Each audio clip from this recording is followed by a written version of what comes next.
Examiner एक student की personality को जज कर सकता है by the handwriting he rights. तो अगर आप भी एग्जामिनर को ये इंप्रेशन देना चाहते हैं कि आप सेल्फ डिसिप्लिन हैं और आपको कॉन्सेप्ट बहुत अच्छे से पता है, तो वर्क ऑन दीज हैक्स ताकि आप एग्जाम में हैंडराइटिंग की वजह से मार्क्स लूज ना करें।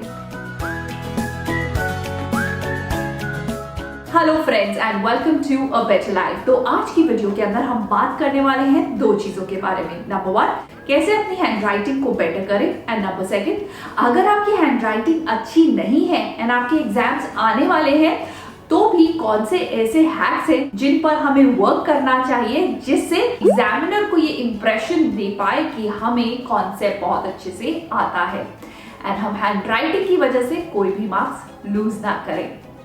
सो let's begin with the first part. So the first is the angle of writing. तो एक्सपेरिमेंट करिए। एक्सपेरिमेंट के लिए पेन लीजिए और पेन को यहां से पकड़ के and then start writing with it, और आप देखेंगे कितना मुश्किल है लिखना।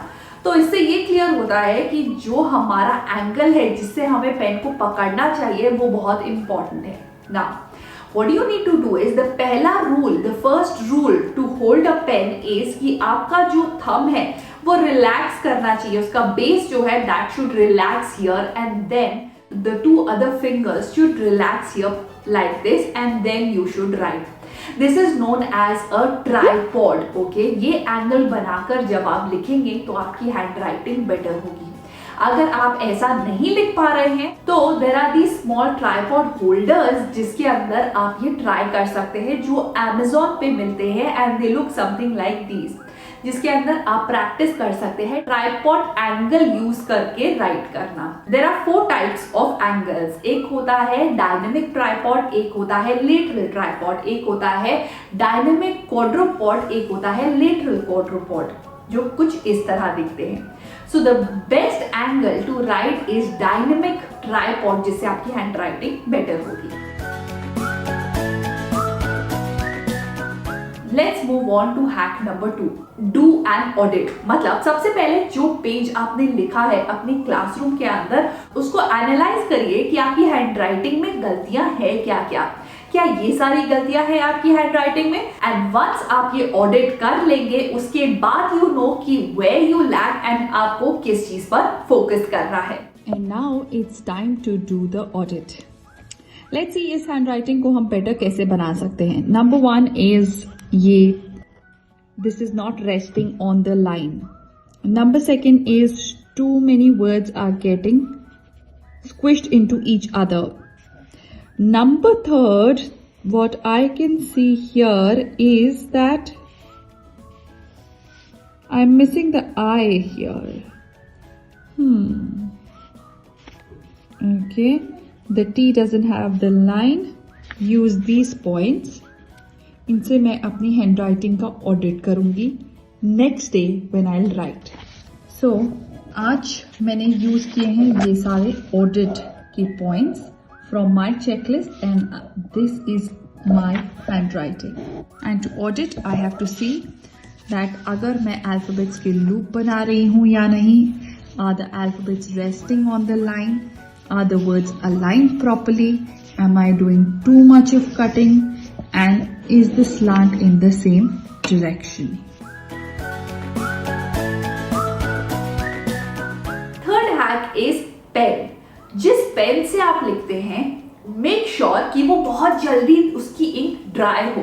जितनी जल्दी उसकी इंक ड्राई होगी और जितना वो स्मूथ होगा उतने अच्छे आप स्ट्रोक्स बना पाएंगे लिखते time. So always invest in a good pen जिससे आप अपनी हैंडराइटिंग को बेटर कर पाए, जिसकी इंक जल्दी ड्राई अप हो।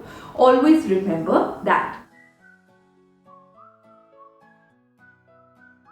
Next is the position of the paper. जब भी हम कुछ लिखते हैं तो हमें हमेशा ध्यान रखना है the position of the paper. अगर आप राइट हैंडेड है तो आपको नोटबुक को लेफ्ट स्लैंट करना है एंड देन स्टार्ट करना है लिखना।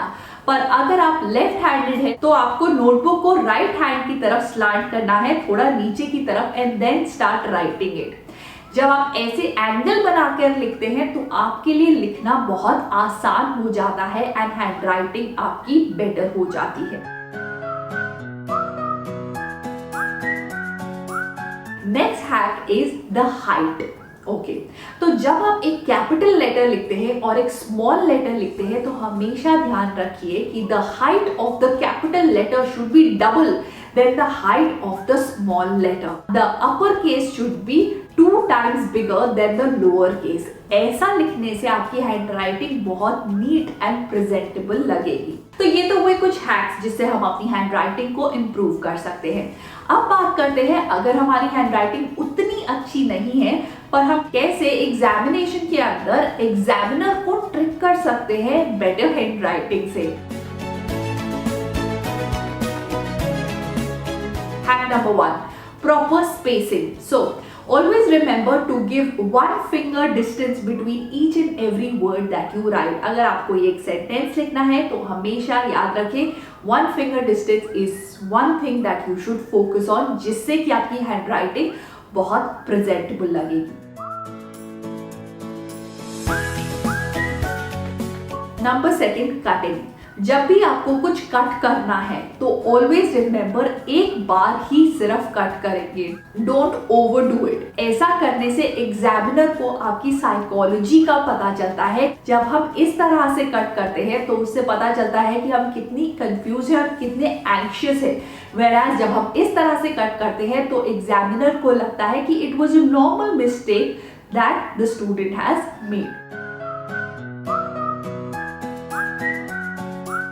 जब भी आप एग्जाम में लिखें तो ऑलवेज रिमेंबर या आप लेफ्ट इंक्लाइन या राइट इंक्लाइन करके लिखें। जब हम इंक्लिनेशन से लिखते हैं तो हमारी हैंडराइटिंग प्रेजेंटेबल लगती है।